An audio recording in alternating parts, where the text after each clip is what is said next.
జై శ్రీరామ్. హలో అండి, అందరికీ నమస్తే. ఈరోజు మన వీడియో శ్రీరామ జన్మభూమి అయోధ్య నుంచి మనకు అక్షతలు వస్తున్నాయి కదా, ఆ అక్షింతలు ఏం చేయాలి, అలాగే అయోధ్యలో రామ మందిరం యొక్క వివరాలు ఏమిటి, బాలరాముని నూతన విగ్రహ ప్రతిష్ఠ రోజున మనమందరం ఏం చేయాలి, వీటి గురించి మాట్లాడుకుందాం. ఈ శోభకృత్ నామ సంవత్సరం పుష్యమాసం శుక్ల ద్వాదశి రోజున 22 జనవరి 2024 రోజు సోమవారం రోజున అయోధ్య శ్రీరామ జన్మభూమిలో నిర్మిస్తున్న నూతన మందిరంలో క్రింది అంతస్తులో అంటే గ్రౌండ్ ఫ్లోర్లో ఉన్న గర్భగుడిలో శ్రీ బాలరాముని నూతన విగ్రహ ప్రాణప్రతిష్ఠ జరుగుతుంది. ఇది మనందరికీ తెలిసిన విషయమే కదా. ఆ అయోధ్య నుంచి వచ్చిన అక్షింతలని మన భారతదేశం మొత్తం కూడా ప్రతి ఇంటికి కూడా గడప గడపకు అయోధ్య శ్రీరామచంద్రమూర్తి వారి అక్షింతలను వితరణ చేస్తున్నారు. ఇవి జనవరి 1వ తారీఖు నుంచి 5వ తారీఖు వరకు మన గ్రామంలో ప్రతి ఇంటికి అయోధ్య శ్రీరామ ప్రాణప్రతిష్ఠ అక్షింతలు, అలాగే రాముల వారి ఫోటో, ఒక కరపత్రం కూడా వస్తుంది. నిన్న ఈ అక్షింతలు మా ఇంటికి కూడా వచ్చాయండి.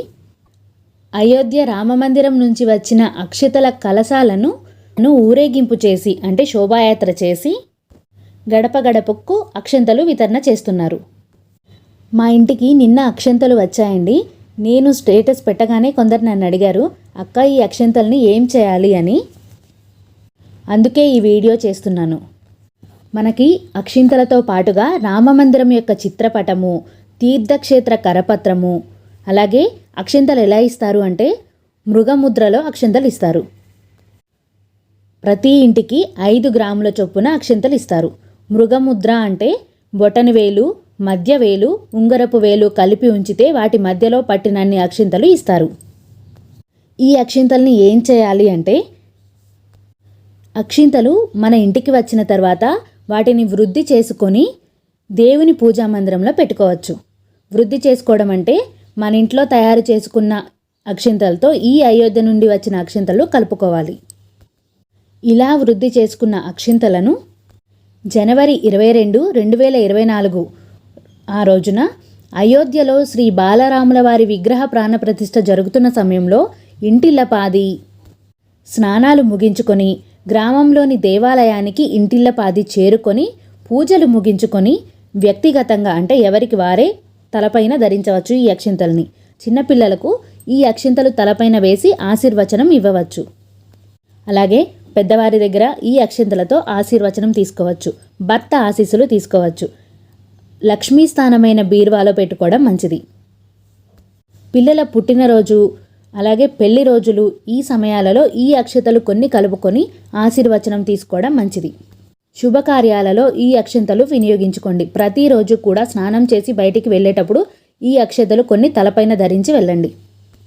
అంతేకాని ఈ అక్షింతల్ని బియ్యంలో వేసుకొని అన్నం వండుకొని తినేసేయడం కాదండి, అలా చేయకూడదు. ప్రతి సంవత్సరం జరిగే సీతారాముల కళ్యాణంలో ఇచ్చిన అక్షతల్ని కూడా ఇంటికి తీసుకొని వచ్చి వంట చేసుకొని అన్నం వండేసుకొని తింటున్నారండి. అది పద్ధతి కాదు. అక్షింతలు అంటే అన్నం వండుకొని తినేవి కాదండి, అక్షితలు తలపైన ధరించేవి మాత్రమే. అలాగే మీ చుట్టుపక్కల వాళ్ళకి ఎవరికైనా అక్షింతలు అందకపోతే మీ దగ్గర ఉన్నాయి షేర్ చేయండి, తప్పేం లేదు. మీకు మీరే ఉంచుకొని మీకు మీరే వినియోగించుకోవాలి అనుకుంటే తప్పు. మీరు షేర్ చేయండి మీ పక్కన వాళ్ళకు కూడా. ఇక రామమందిరం యొక్క వివరాలు చూద్దామా.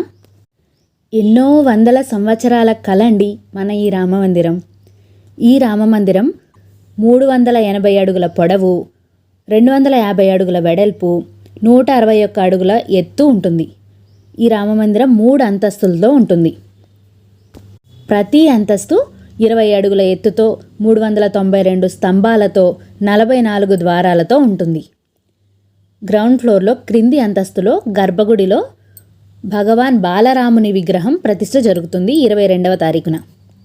మొదటి అంతస్తు గర్భగుడిలో శ్రీరామ దర్బారు అంటే సీతారామ, లక్ష్మణ, భరత, శత్రుఘ్న, హనుమాన్ విగ్రహాలు ఉంటాయి.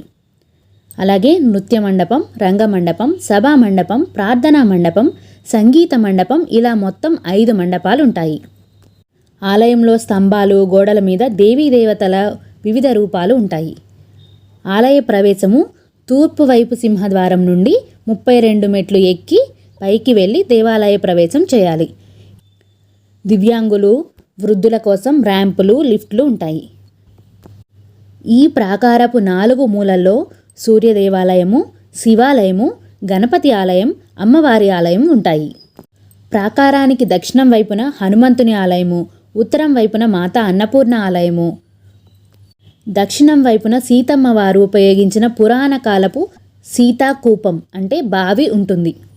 వీటితో పాటుగా మహర్షి వాల్మీకి, వశిష్ఠ, విశ్వామిత్ర, అగస్త్య, నిషాదరాజుగుహుడు, శబరిమాత, అలాగే అహల్యాదేవి ఆలయాలు కూడా నిర్మాణం కానున్నాయి. అలాగే రామభక్తుడు జటాయువు విగ్రహం కూడా నిర్మించబడుతుంది.